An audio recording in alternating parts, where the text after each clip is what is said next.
hear you sing it. You lead us in the song of your salvation, and all your people sing along. So remember your people, remember your children, remember your promise, oh God. Your grace is enough. Your grace is enough. Your grace is enough for me. Remember your people.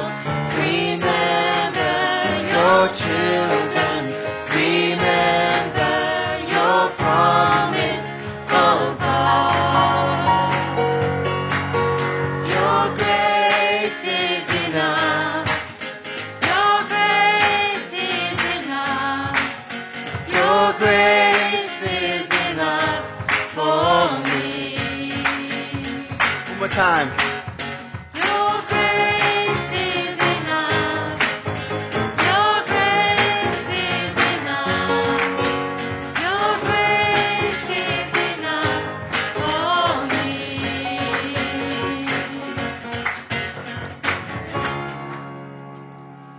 Thank you.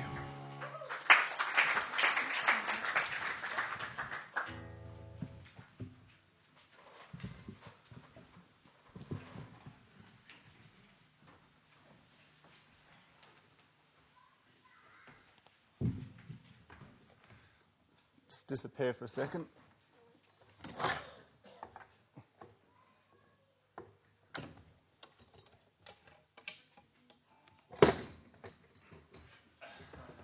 Let's make a bit of noise. Good morning, everybody. It's really good to see you today and to sing together and be able to start the week in that way and express our love for God. And just before I get into the sermon, just want to remind everyone something I said earlier on, start of the year, is that this year I hope we can have a lot more testimonies in our community up here. I hope you end up, as a result, listening to me or hearing from me much less, and that we get to a place where we can hear from each other so much more about the things that are changing your lives, or the ways you're changing or helping to impact other people's lives. And so, of course, I need to do something to make that work, but you also need to then be able to distill what's going on in your week and finding a way to articulate it and then express it. And so far, most of the testimonies I get are just on the way in the car, because I've got Joanna Hartle sitting next to me.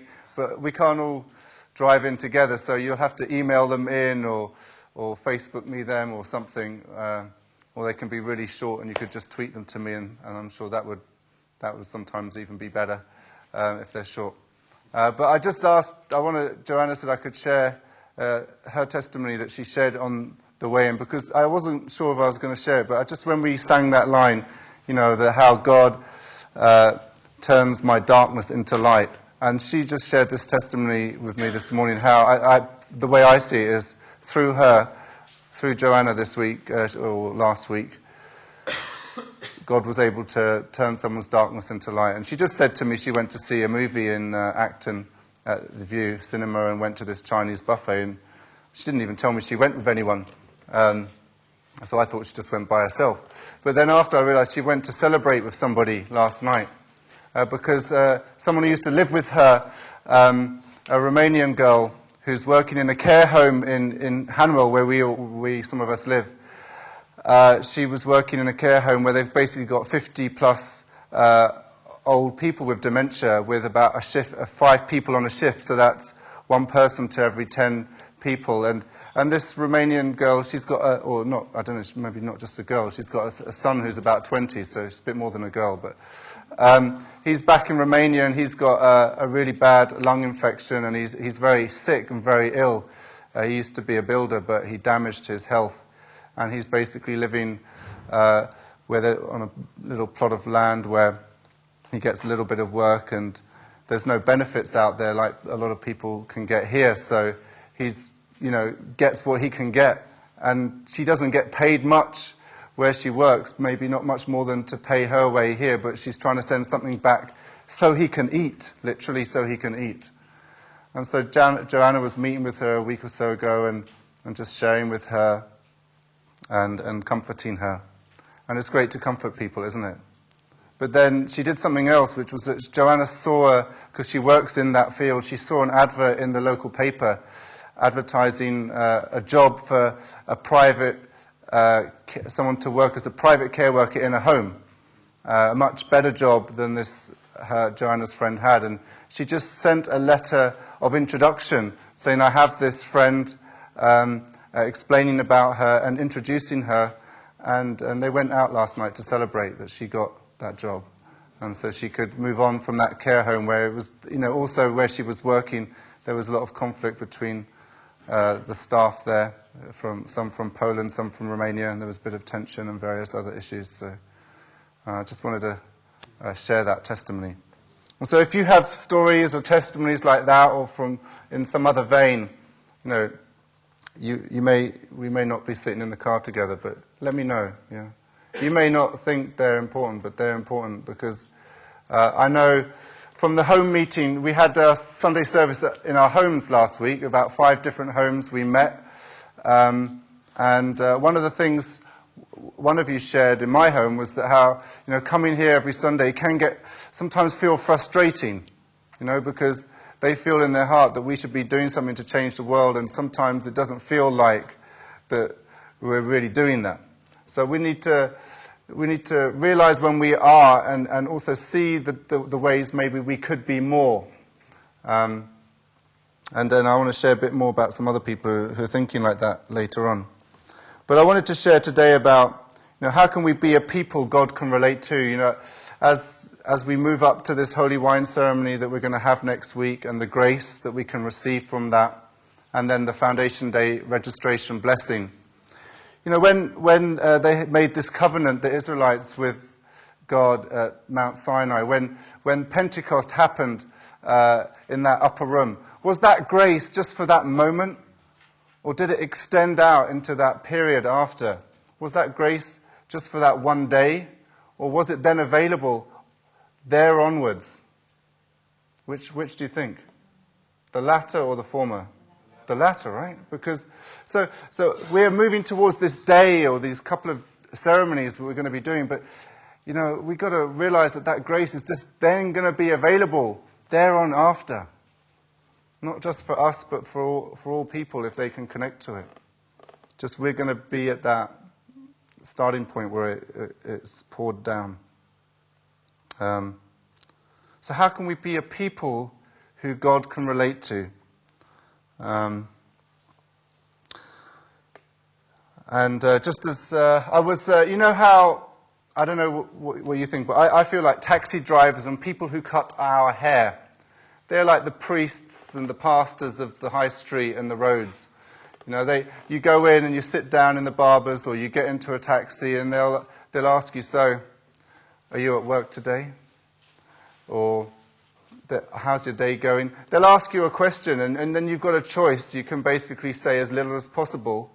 But it's normally it's kind of an open-ended question, and you can decide how personal you want to get or not, as the case may be. And they'll start off by listening. And if you give a short answer, they'll ask another question. Have you ever experienced that? I always find it in the beginning a bit awkward. You sit down and say, so, are you at work today? And I'm like, why do you want to know what you're getting at? I'm not sure is it because you're cutting my hair and you feel like you want a tip? What's going on? But basically, they're just because they're with people and serving people in the kind of work that they do. I think they probably learn to communicate and be with people. And so, there was a meeting after the farewell event across the road for our Reverend Song and Mrs. Song and to welcome Reverend An. a lot of people went down to Livingston House for a meeting starting at 5 o'clock the next morning, and I needed to go home first, and so I went home and got up and got to Bromley South about 9:30 in the morning, so I thought I'd better get a cab. I was trying to call Matthew Hewish, but his phone was off, so I couldn't scab a lift off him. So I jumped in a taxi, which I don't do very often, a black cab, proper taxi. And he asked me, "So where are you going? To a meeting?" And I said, "Yeah, I'm going to a meeting." He said, "Is that it for the day?" What, do you want to know the rest of my schedule? Or I said, I've got a sermon to prepare for Sunday, so I guess I better do that today because tomorrow's busy as well. And so he said, he started asking me about what I do. And so I thought, well, I better be a proper pastor here to him as well. And I said, "So do you go to church?" And he said, "No."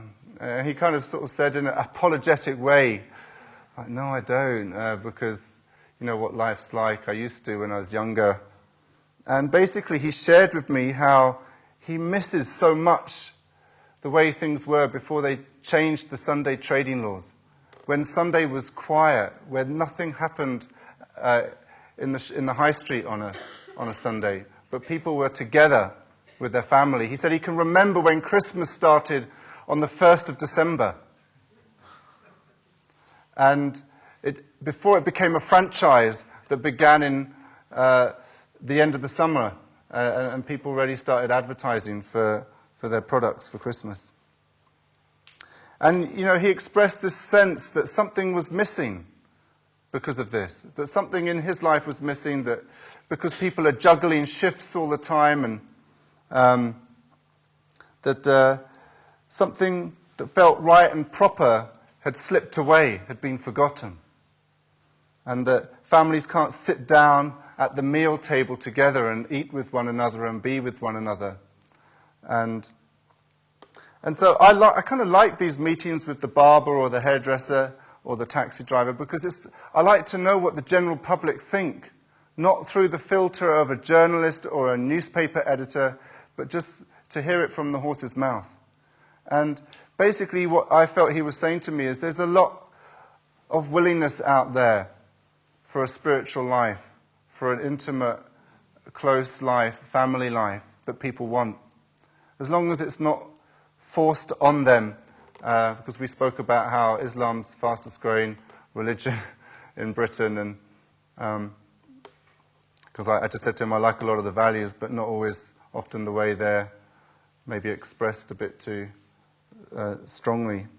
And so, we didn't pray together when I got out of the taxi or anything, but I realized that maybe people forgot the purpose of why they went to church. Maybe they stopped asking questions about why they were going, and it became a ritual, and the Sunday trading laws got changed as a result. Just as maybe now marriage might get redefined, and we might also at the same time forget what has been up to now been what some of us believe is a true understanding of marriage. And so maybe we forgot because we put the practical things or the financial concerns ahead of something more precious, more important. If we forget what the religious stuff we do is for, then probably it will end up stopping us getting to where we want to get to.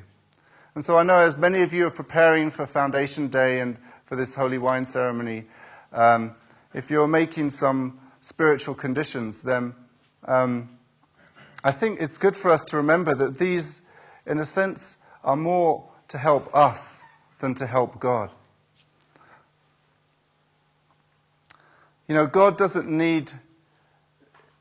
relate necessarily to the cross that someone wears around their neck or the veil that they wear to preserve their modesty, or it doesn't necessarily relate to the fact that someone has a blessing ring on their hand, and I'm grateful for that because the two I've had have broken and kind of become unwearable, so I don't wear one at the moment.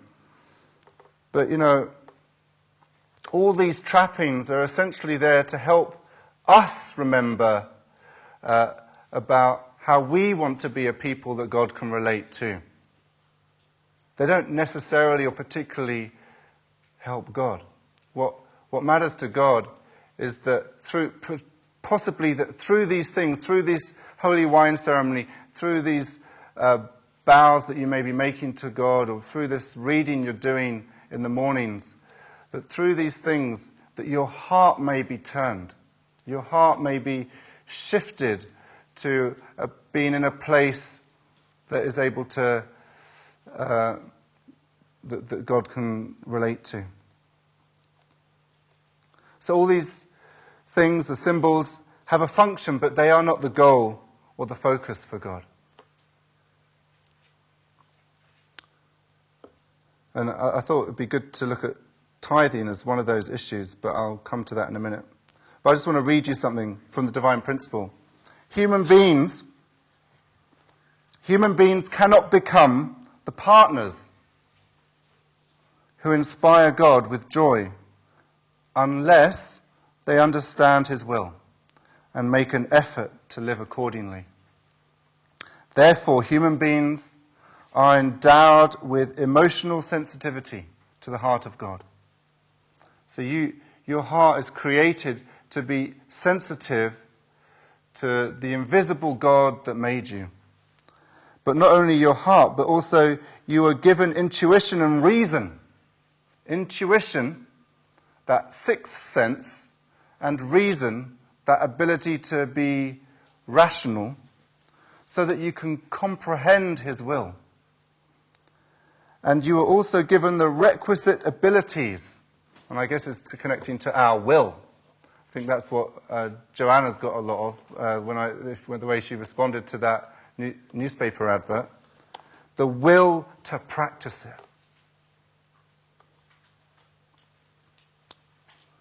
So our heart is created to be sensitive. Our mind is created to understand the way God thinks. And our will is, we have a power and an energy in us to do something about the way God feels. So all the religious stuff we do, again, it's, yeah, of course we want to offer something to God and bring joy to God, but I think bottom line, it's really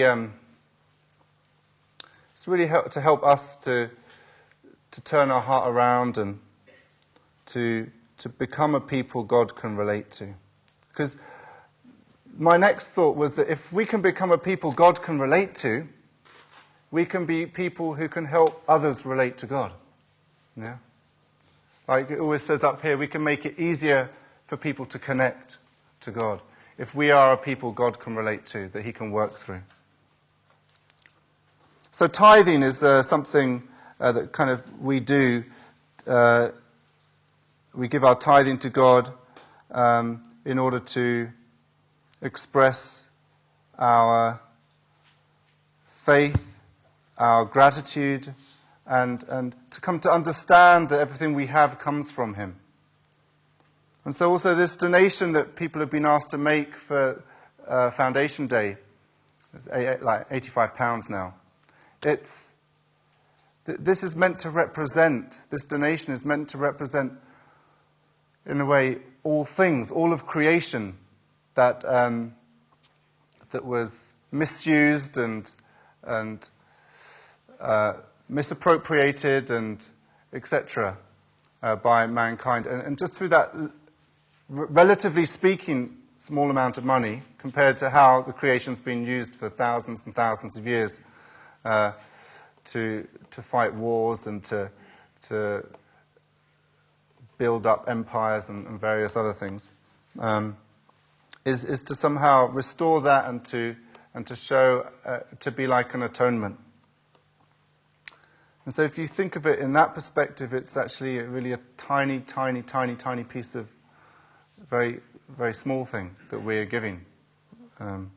But it's, again, it's not so much, again, really about the amount. It's about how much we can understand and use our reason and be emotionally sensitive to how the creation has been used in the past. Just as I'm bowing to God 120 times every day at the moment. It's good exercise for me. But what I have to fight for is to make it something that is more than just 10 minutes physical exercise, actually. I have to really think hard for it to be something that becomes a heart-changing experience. And so, just suppose, going back to tithing, you're someone who feels, because I know some people do, uncomfortable to give 10% of everything you own to God, or to the church, representing God. Maybe that's particularly the thing that I know some people feel uncomfortable with. When we had our AGM, it came up, and we had some really good, helpful, constructive conversations about it. I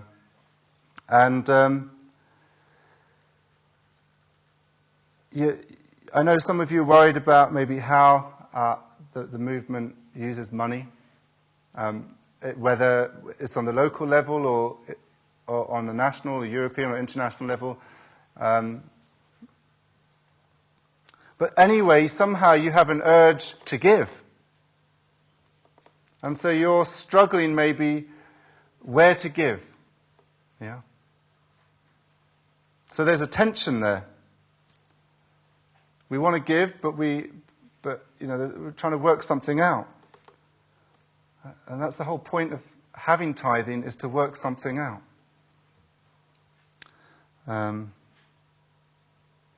You believe in the teaching of the principle. You believe in the teaching of the Bible, the Old Testament and the New Testament, and all that it teaches about how we make an offering to God. But you feel there's a tension there for you. But do you know what I believe is this situation that we have right now with this issue is potentially an incredibly special opportunity for us to work something out. The church, I don't believe, is a place it's kind of, when I met the church, I thought I'd walked into heaven, but then I realized it's a place you work stuff out. Yeah? I felt I walked into heaven, but actually I realized it's a place where I have to sort myself out and maybe help other people sort themselves out as well, and they can help sort me out. So it's a place where we do some work with each other. And when we come to this tithing issue, I think we could do some really constructive work together.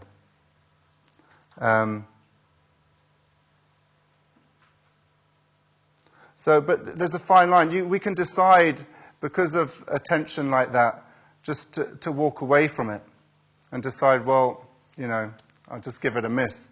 But what I see people doing now is deciding, instead of walking away and wanting to give it a miss, is actually thinking, well, why don't I get involved? Why don't I get involved in trying to help my community or my organization to run itself well, to have good governance, to use public assets to their best ability. And maybe through that to find out how maybe that's actually very often the case, is it's actually happening as well. But again, my point here is not to talk so much about how much money we give necessarily, or tithing, but just to realize that these things are there to help us work something out in our heart.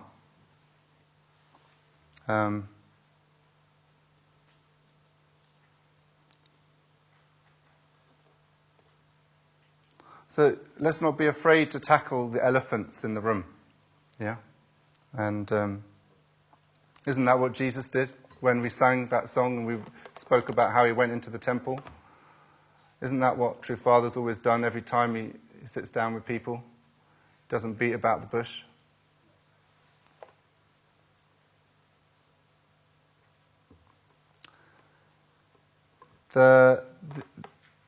That's also these home services we had last week. I want to say one more thing about those. Is that I knew a brother a young guy who was growing up in our church when I was in CARP.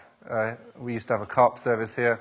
He used to come round to our house where some of the other CARP members used to live, and we used to just hang out together, and he used to like coming over. And he could handle that. He liked that kind of environment. But he just couldn't do, 80, 100 people. He just couldn't do that. He couldn't be in a big group of 100 people. And it wasn't that he had an aversion to God necessarily. It wasn't he had an aversion to praying or worshipping God. But he just couldn't do it with 100 other people, at least where he was then. And so what happened, because there wasn't any other place for him to do that other than on a Sunday in a big group, well, he's not here anymore.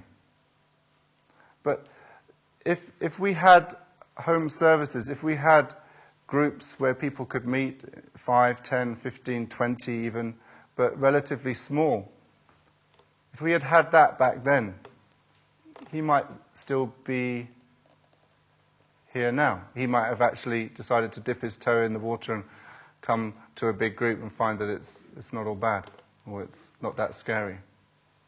But I just want to say that we had 5 homes have this service last week, and what I'd really like to see is if we could multiply that. I'm going to try to talk before next month and plan with those who held a service last month and see if any others of you would like to do something similar. One couple of people just held a service in their bedsit, so you don't have to have a big house or a big living room. It really can be anywhere. But just wanted to plant that seed in your heart and your mind that if you were to try something like that, you may help someone else who really needs a place like you have, that's different from the service that will be in the house down the road, that's expressed differently from the way it is here on a Sunday. But you're helping because you're becoming a people that God can relate to. You're making it easier for other people to connect to God. Okay, so there's lots of nice passages in the Bible about love and about how we can lead our lives, and we read them and they sustain us, they lift us up. But I want to ask you in a minute to go away this week and try something a little bit different with one of these verses. And you can find your own verse, but I want to see if you can turn around and make it personal. I was sitting at Livingston House with Ashley Crosswaite and Ron German sitting opposite me talking about Africa. And, Tessa Tonnett and Marcus are here today to meet families and about matching and blessing. But actually they're also here today because they're coming to do one of their collections. Because, they've spoken before here and they've got a charity shop down in Hampshire. There's not a lot of local opportunities to get things for the shop. So they're really relying on or need our support as much as possible. So I don't know if anyone brought anything today, but if you can bring anything pretty much any time actually and give it to Grant and put it in his shed or his storeroom, in his cave, in Grant's cave. And if we can support this charity shop, it's like as a community we're helping the causes that they're helping.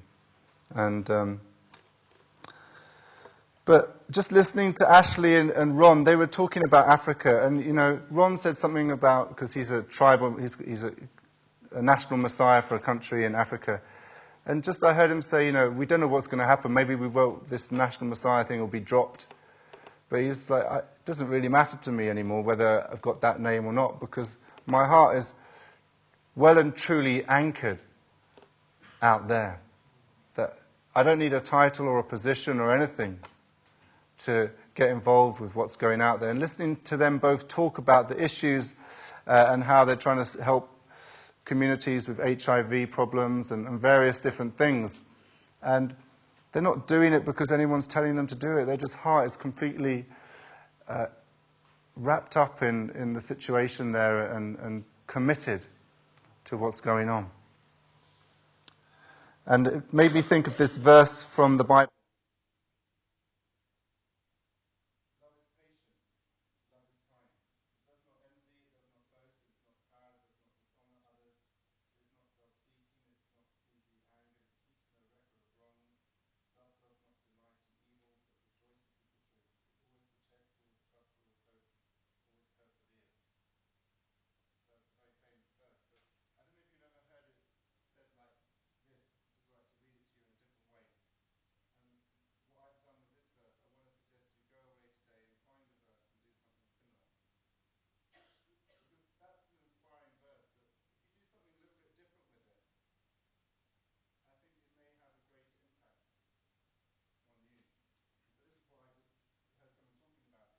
just tried it myself.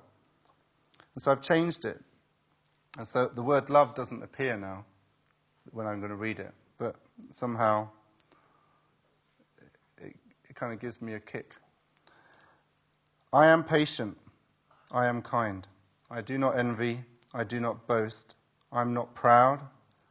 I do not dishonor others. I am not self-seeking. I am not easily angered, ever. I keep no record of wrongs. I do not delight in evil, but rejoice with the truth. I always protect, always trust, always hope, always persevere. So I just want to ask you to go away this week and find a passage and change, try to do something like that where you change the way it's written and put yourself into it. And just see what it makes you feel and what it does to your heart. And see if it makes it easier for God to relate to you. Just got a short reading to finish from our True Father. Do you know an earthly person with the character of God? Someone with the pure disposition of Jesus? Find that person and make him your friend. Then you will surely gain the path of life.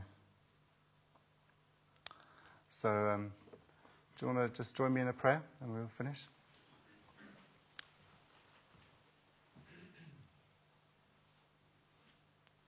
Heavenly Father, we want to greet you this morning as we gather together as a community, as a people who believe in you. We believe in the true parents, that you came to Reverend Sun Myung Moon when he was a young man, and through your Son Jesus Christ gave our True Father a mission to complete your work on this earth. That is our belief, and we want to find a way to express that faith in our daily life. We want to be able to develop our emotional sensitivity to your heart and to strengthen our will to do your work. I pray for each family here, each brother and sister, that you can be with them in their week ahead, that you can guide them in their workplace, in their study place, at their kitchen table at home, to bring your love, to bring your peace, and through the special qualities you've endowed them with, to bring your blessing. Heavenly Father, we're getting ready for really special grace coming up through this Holy Wine Ceremony and Foundation Day. We don't know what's in the tin, what's in the packet of your grace, Heavenly Father, but we want to have an expectant and committed heart. We don't know what it can do or what it will do, but we want to be open to let your grace pour over us and change us. We want to invite you to lead us and guide us. I pray and report these things in my name. Bless Central Family, Arju. Okay, thanks, brothers and sisters. So let's just take a few minutes to reflect and pray personally, and then I think the band will come up and we can have our offering song.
Please rise and let's sing together. Let the way appear, steps unto heaven.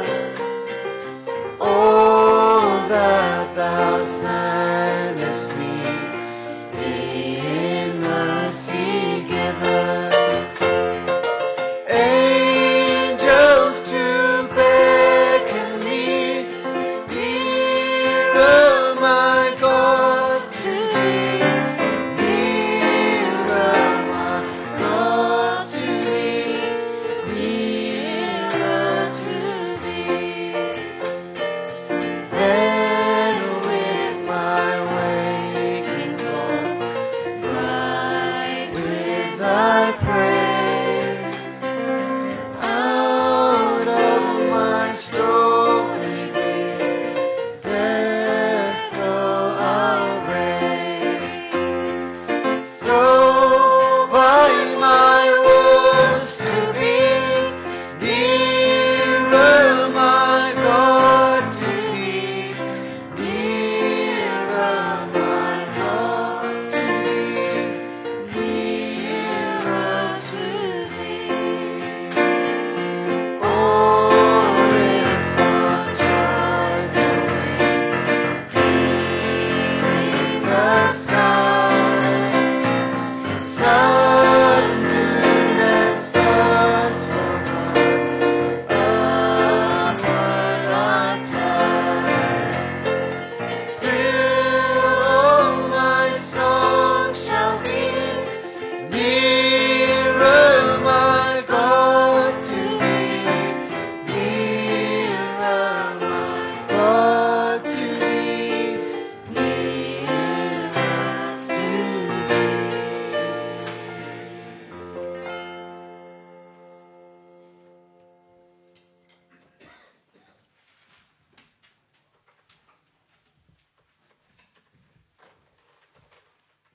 If you would join me in prayer.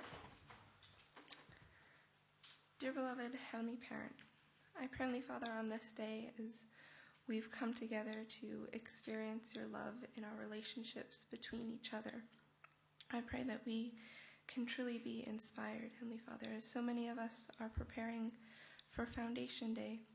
I pray, Heavenly Father, in our daily lives, though, that we can truly remember not to underestimate ourselves, Heavenly Father, but to truly realize and feel your love within ourselves, Heavenly Father, our potential to truly be avenues for your grace and your blessings into the lives of the people around us.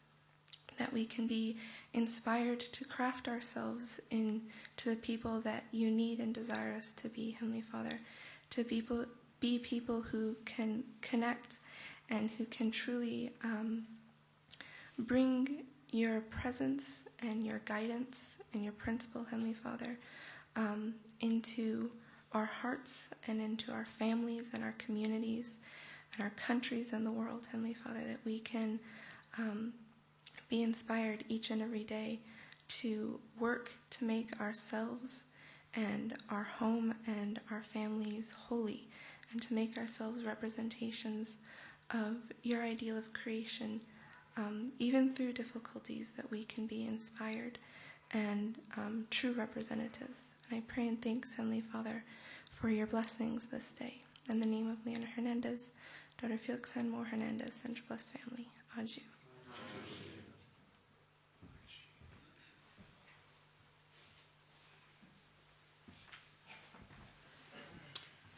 Please take a seat. Thank you very much, Holy Father. Thank you, Simon. Thank you for all of you that you came today and everyone who watched through Ustream. Let's become the people of God, and that's a fantastic week. Let's make this a fantastic week. Thank you very much, everyone.